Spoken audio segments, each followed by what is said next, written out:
All right, me, Brave Shadow, your YouTubing buddy, your friend, your pal, your brosif.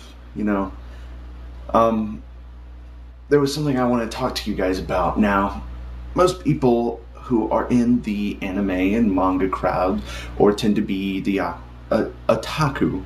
I think I'm believing I'm saying the term right. So, a lot of people in this area automatically diss one of my favorite series ever, and this series is Naruto. Now, you're probably going to want to click off of this video because you're like, oh, Naruto, oh, I hate that. It's so pointless. Well, it's amazing.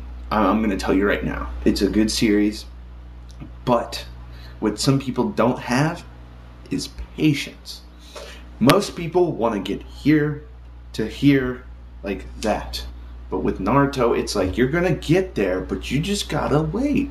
You gotta let the story progress. You gotta really just enjoy it. Be in for the ride. So, let me continue on. My friend I was talking to on Twitter today, she was trashing it, just going on and on, and I'm just like, no, it's really good. You know, one thing that most mangas that I have read, no, that I have read, there might be some where it actually does a similar thing. But Naruto, on the surface, looks like it's going, just linear. But in a way, it's not. Yes, it is going linear, chronological. There's a storyline, but there's bits and pieces left out. And because these bits and pieces are left out, people automatically classify them as plot holes. Now, a plot hole for me is when something is never going to be explained. Not something that is used or not told because it's not the right time to tell you, but something that will not be told and will not be gone over. With Naruto, the writer creates these plot holes, as you guys like to call them.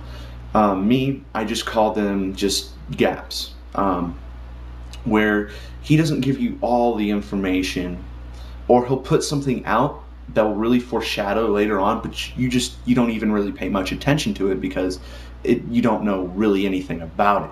So people who have watched Naruto, the original series, or read the original series, will find that it's good, but it's like mediocre. It's not like, oh my gosh, not until the final chapters of the normal Naruto. Now, if you actually take the time and actually read Shippuden, it makes you so appreciative of actually going through and reading all of the Naruto, like normal Naruto, when he was a kid. And because it fills up so many plot holes, it answers so many questions. And that's something that not a lot of people have patience for. It's not as long as One Piece. And, One Piece has actually became the top-selling manga of all time. It surpassed Dragon Ball Z. And when I read it, not to totally diss One Piece, because, when you're reading these things, it's everybody's opinion. So when I'm reading One Piece, I just find it too cartoony, too Americanized in a way, where it's, one guy, who's all strong, and then he's, showing off, oh la la da da, and then Luffy comes in, poof, done. Or, it's very predictable. Now, I don't know as for the series right now if it's becoming more predictable or less predictable, but from me, it was pretty predictable. So, continuing on, Naruto is something that should be given a try. Now, Naruto, the normal series where he's still a kid, if I had to rate it, I'd give it 7.5, maybe, just maybe an 8. Now, Shippuden, so far, I gotta give this a 9. 9 or a 9.5. Maybe 9.75, but really a heavy 9. Reason why is because it's excellent storytelling, it's more gritty. There's more action. There's more passion. There's everything that you had questions about gets answered. And then not only that is as you're going across this storyline, not only are you finding more questions that you want answered, so it keeps you kind of enthralled. You just want to find out what's going to happen next. What's going to happen next? And you still have questions. Because he doesn't just he focuses on he focuses on one thing and kind of leaves this over here for you to speculate and think about and come up with your own hypothesis that which you might think might be going on in the background, and then he'll come back and then show you actually what's happening, which I like, because you can actually use your mind and kind of imagine what might be going on, and then you can test to see if you're actually right or wrong, and having that just that feeling is just great. So that's my review on Naruto as a whole series, and that's why I think this is why people shouldn't knock it off, because it's a really good series. It's really well written. It's just it takes a lot of time, and it takes an open mind. No, it doesn't even take an open mind. It just takes a person just willing to read it.